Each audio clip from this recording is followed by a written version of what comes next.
If you grow rhubarb, at this time of year, a flower spike may appear. If it does, it's a good idea to remove the flower stem as close to the base as possible using a sharp knife.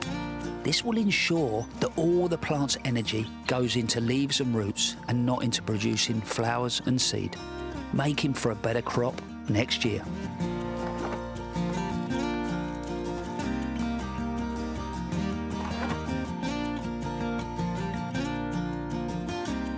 It is the beginning of the British asparagus season, and now it is time to start picking. Choose any emerging spear about 6 to 8 inches long. Cut an inch below the soil and continue to harvest every few days. But only start to pick after the plant has been established for 3 years.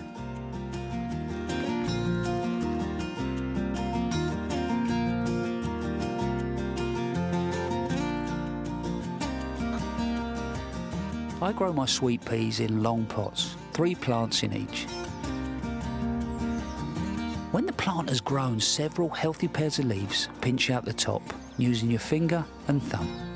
This will promote vigorous side shoots and put the energy into going outwards and not up. Grow them, keeping them well watered and fed until you are ready to plant out.